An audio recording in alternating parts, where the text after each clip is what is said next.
الحمد لله نحمده ونستعينه ونستغفره ونؤمن به ونتوكل عليه ونعوذ بالله من شرور أنفسنا ومن سيئات أعمالنا من يهده الله فلا مضل له ومن يضلل فلا هادي له ونشهد أن لا إله إلا الله وحده لا شريك له ونشهد أن سيدنا ومولانا محمدا عبده ورسوله صلى الله عليه وعلى آله وأصحابه وأزواجه وذرياته وأهل بيته وبارك وسلم تسليما كثيرا كثيرا. أما بعد فأعوذ بالله من الشيطان الرجيم. بسم الله الرحمن الرحيم. ود كثير من أهل الكتاب لو يردونكم من بعد إيمانكم كفارا حسدا من عند أنفسهم من بعد ما تبين لهم الحق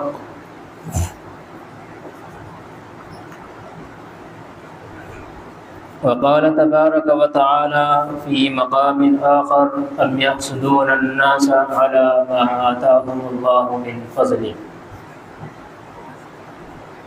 قال النبي صلى الله عليه وسلم إياكم والحسد فإن الحسد يأكل الحسنات كما تأكل النار الحطب أو كما قال عليه الصلاة والسلام.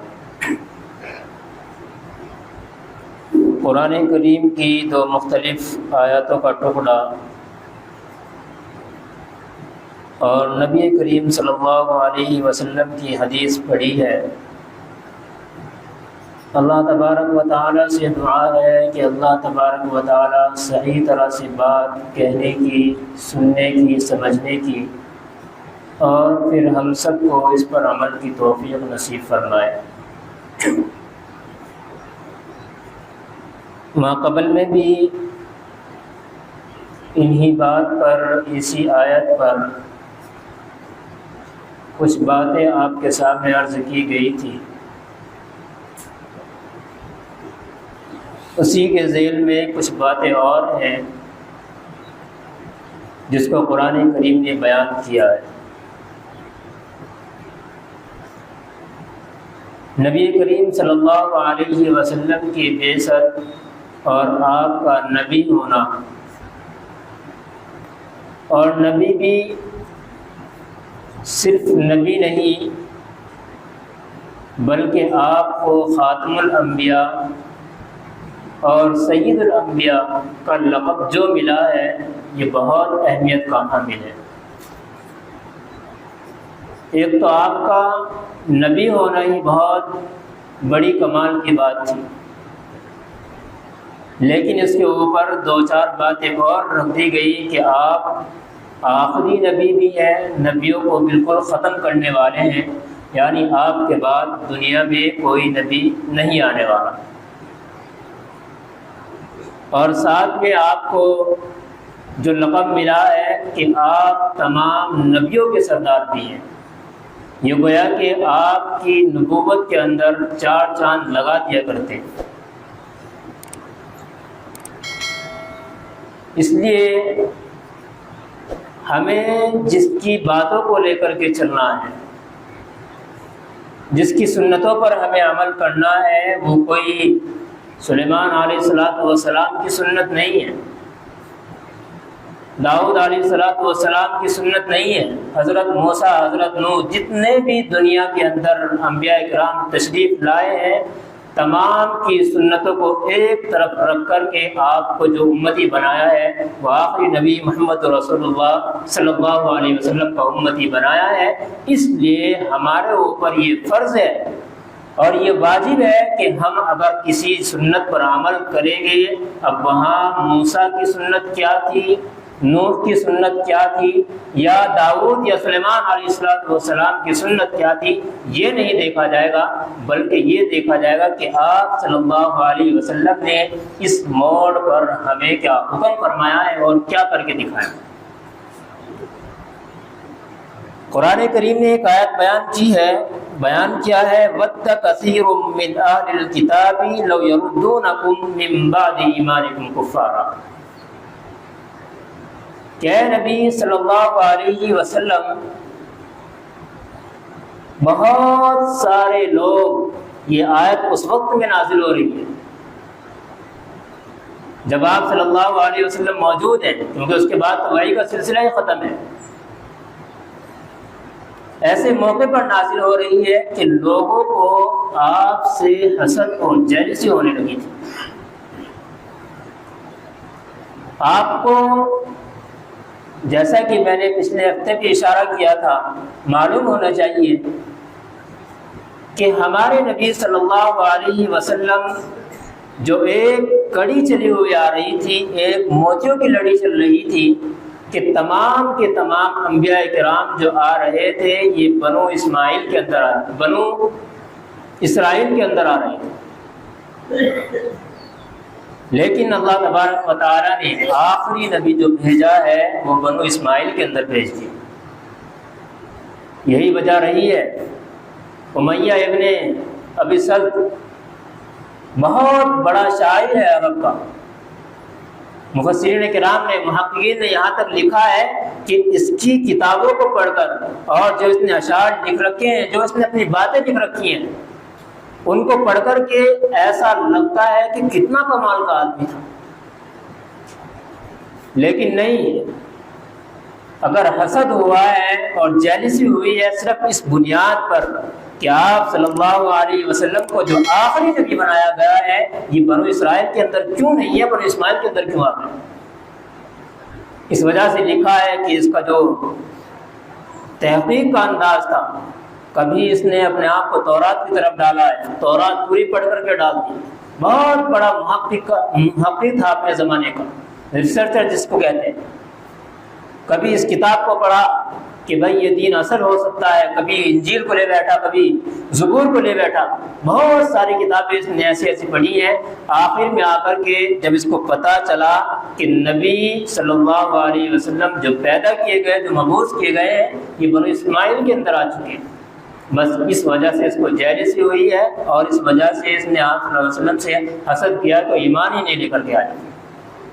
کہاں تو حق کا متلاشی، حق کو تلاش کرنے والا تھا کہ کتنی کتابیں صرف یہ بات جاننے کے لیے کہ بھائی بہت بڑے اچھے مرتبے پر پہنچا جائے گا، اس شخص کا مقام بہت زیادہ ہو جائے گا اللہ تبارک و تعالیٰ کے یہاں، اور جب معلوم ہوا کہ آخری نبی تو ہیں لیکن صرف خاندان بدل گیا ہے، بس اس وجہ سے آپ صلی اللہ علیہ وسلم سے حسد ہو گئی، جیلسی ہو گئی، سارا کام چھوڑ دیا، اس وجہ سے کافروں کی موت مرا ہے اور کفر کی حالت میں ختم دنیا سے جا چکا۔ قرآن کریم نے اسی کو بیان کیا ہے وَدَّ كَثِيرٌ مِّنْ أَهْلِ الْكِتَابِ، کہ یہ اہل کتاب جو یہودی ہوتے ہیں، یہ بھی ہے رسول اللہ صلی اللہ علیہ وسلم لَوْ يَرُدُّونَكُم مِّن بَعْدِ إِيمَانِكُمْ كُفَّارًا، یہ لوگ بھی آپ کو یہ چاہتے ہیں کہ یہ اپنے دین سے کسی طرح پھر جائیں، اپنے دین سے ایمان لانے کے بعد وہاں سے ٹل جائیں کسی طریقے سے۔ اس وقت سے لے کر آج تک یہی سلسلہ چلا رہا ہے۔ آپ اندازہ لگا لو انڈیا کے اندر کیا حال ہے، دوسری جگہوں پر کیا حال ہے، مسلمانوں کی دشمن اور ایسی قومیں ایسے پیچھے پڑ رہی ہیں جیسے پتہ نہیں ان کا کیا چرا لیا ہے۔ تو یہ کیوں تھا؟ یہ اس وقت سے چلا رہا ہے اور یہ کبھی ختم بھی نہیں ہو سکتا، کیونکہ یہ کسی کے بس کی بات نہیں ہے۔ اللہ یہ اپنے فضل سے جب اس دنیا کو ختم کرے گا بس تبھی ختم ہو سکتا ہے۔ تو بیان کیا تھا لَوْ يُرَدُّونَكُم مِّن بَعْدِ إِيمَانِكُمْ كُفَّارًا حَسَدًا مِّنْ عِندِ أَنفُسِهِمْ، یہ ان کو معلوم ہے کہ جو نبی آیا ہے، جو نبی مبعوث کیے گئے ہیں، جن کو آخری نبی بنایا گیا ہے، یہ بالکل برحق ہے اور یہ سچی بات ہے، بالکل بیان کرتا ہے، لیکن کیا ہوتا ہے حسدا من عند انفسہم، اپنے سینے کے اندر، اپنے دل کے اندر ان کو کڑن محسوس ہو رہی ہے۔ جلن ہو رہی ہے اس وجہ سے آپ کو یہ ایسا چاہتے ہیں کہ آپ کے ماننے والوں کو اور آپ کو اپنے دین کی طرف پھیرا لیں کسی طریقے سے۔ لیکن کمال کی بات یہ ہے وہاں تو جیسا کیسا تھا ہی ایسا تھا، لیکن آگے چل کر کے یہ اور بھی زور پکڑتا گیا اور آج تک موجود ہے۔ آگے چلتے ہیں، قرآن کریم نے کیا بیان کیا ہے، ما تبین لهم الحق، ان کو معلوم ہے، واضح ہو چکا ہے ان لوگوں کے لیے کہ یہ بالکل سچی باتیں ہیں اور حق بیان کرتا ہے، لیکن نہیں مانتے۔ پھر آپ صلی اللہ علیہ وسلم کو ارشاد فرمایا فاعفوا واصفحوا حتی یأتی اللہ بامرہ، کہ نہیں ابھی وقت نہیں ہے لڑنے کا، ابھی کسی کو چھیڑنے کا وقت نہیں ہے۔ ابھی تعداد تو تھی نہیں جب آپ صلی اللہ علیہ وسلم کو یہ آیتیں نازل ہو رہی ہیں کہ مسلمان کسی طریقے پر لڑ سکیں، کسی انداز سے لڑ سکیں یا کسی کو چھیڑ سکیں، تو آپ اللہ تبارک و تعالیٰ نے تھوڑا کہ بھائی ہلکا ہاتھ رکھنا، کیوں؟ فاعفوا واصفحوا،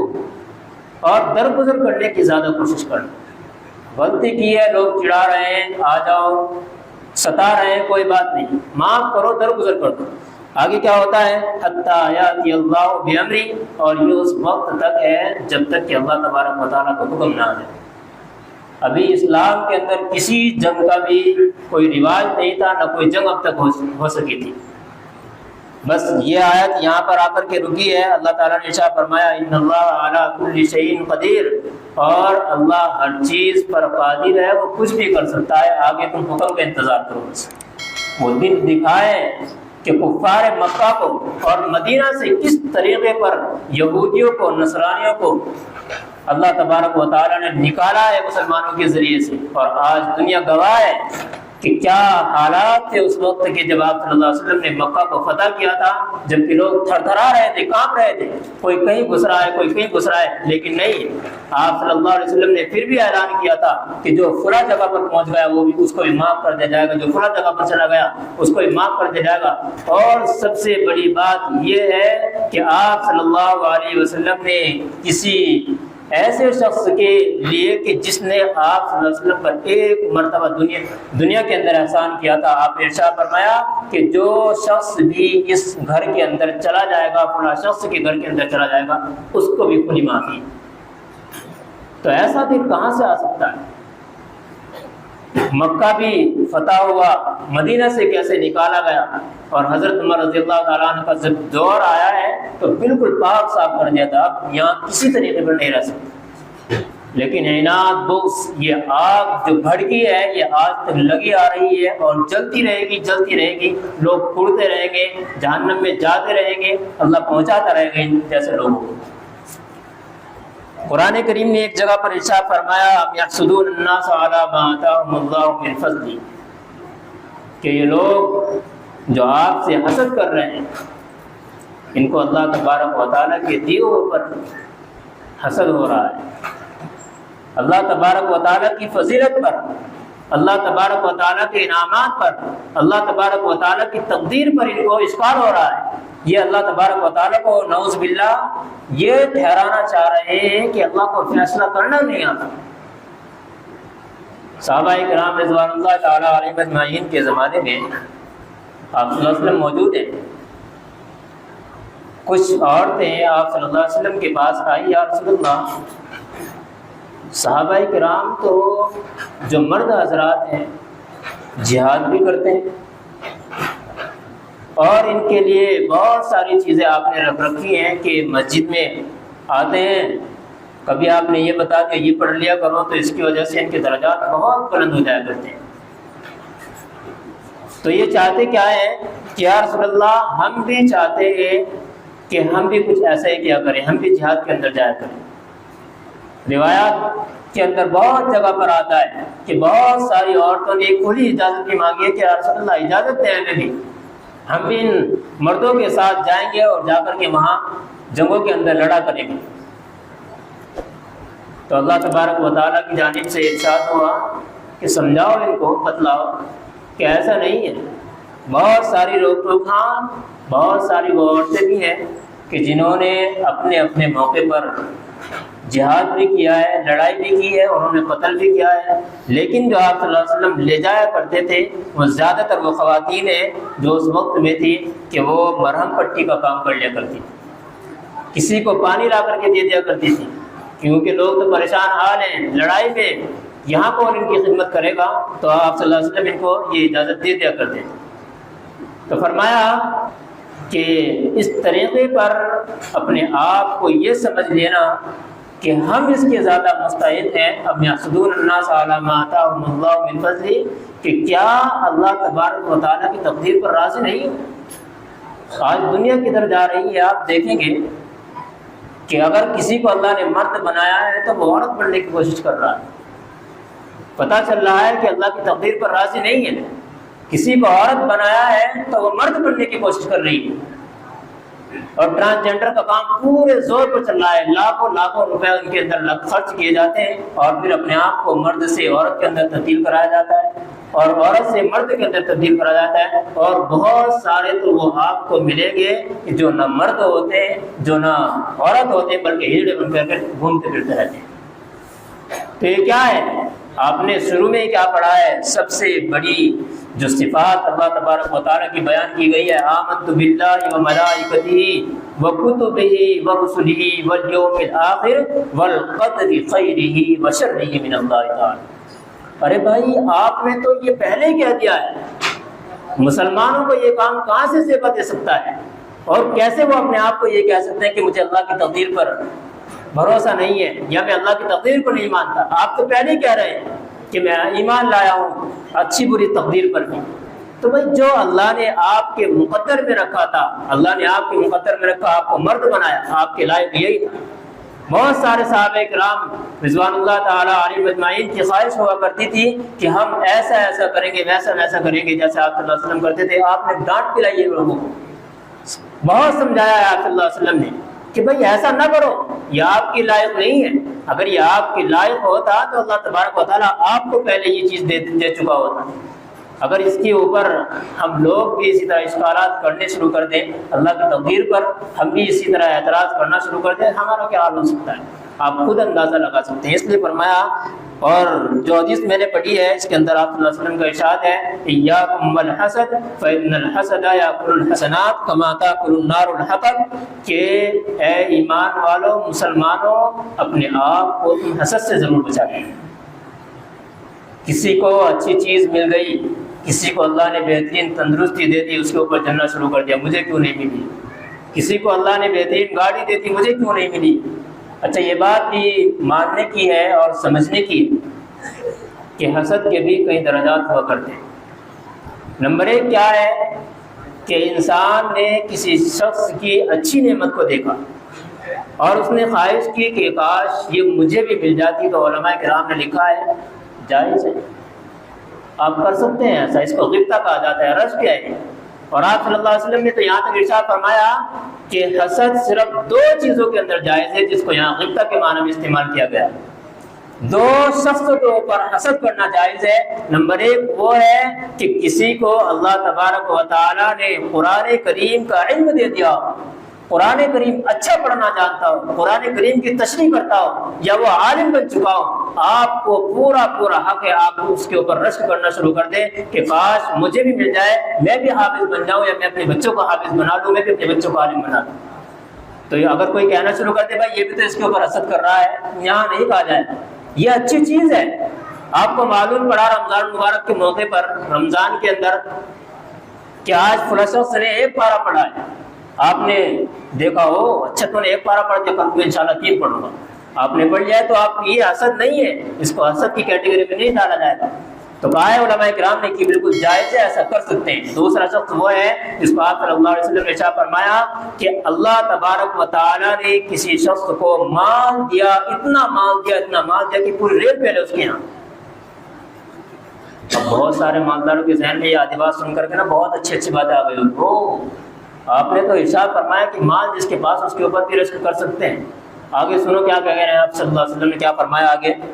فرمایا کہ مال ہے لیکن پورے دن اس کو خرچ کرتا رہتا ہے اللہ تبارک و تعالیٰ کی راہ میں. اگر کوئی شخص اس کے اوپر رشک کر رہا ہے، اس کے اوپر حسد کر رہا ہے کہ اے کاش میرے پاس بھی یہ مال موجود ہوتا، میرے پاس بھی یہ دولت ہوتی تو میں اللہ تبارک و تعالیٰ کے راستے میں اس کو خرچ کرتا، تو پورا حق ہے کہ وہ ایسا رشک کر سکے. اس کو کرنا چاہیے، اس کو سوچنا چاہیے کہ کاش میرے پاس بھی ہو. اس کے اندر کوئی گناہ اس کو نہیں ہے، لیکن حسد اور جیلسی کی بنیاد پر کہ اس کے پاس یہ مال کیوں ہے سے چھن جائے، اس کو لکھا ہے بہت بڑا ناجائز اور حرام کام کر رہا ہے. یا اس سے نہ چھنے، صرف یہ کہہ رہا ہے کہ اس کو کیوں ملا ہے، یا یہ کہہ رہا ہے اس سے ختم ہو کر کے اس کے ذہن میں یہ بات آ رہی ہے اس سے ختم ہو کر کے میرے پاس آ جائے، تو علماء کرام نے لکھا ہے اس کے اوپر پکڑ کی جائے گی. آگے آخری صورت ہے سیکنڈ لاسٹ جس کو قل اعوذ برب الفلق کہا جاتا ہے. اللہ تبارک و تعالیٰ نے اس آیت کے اندر بھی فرمایا ہے کہ بھائی اس سے بھی بچنے کی کوشش کرنا چاہیے. مفسرین کرام نے یہاں پر لکھی ہے اور پوری بات اللہ تبارک و تعالیٰ نے کہا ہے قل اعوذ برب الفلق، اللہ کی پناہ مانگو اس چیز سے، من شر حاسد اذا حسد، حاسد کے شر سے جب وہ حسد کرنا شروع کر. تو اس لیے یہ بہت اہمیت کی حامل ہے. ان چیزوں سے اپنے آپ کو روکنا چاہیے، بچنا چاہیے. ہر کسی کے اندر کچھ نہ کچھ لے کر کے حسد اور جیلسی ہوتی ہے، اس کو ختم کرنے کی کوشش کرنی چاہیے. اللہ ہمیں سمجھ کے عمل کی توفیق نصیب فرمائے. وآخر دعوانا الحمدللہ رب العالمین.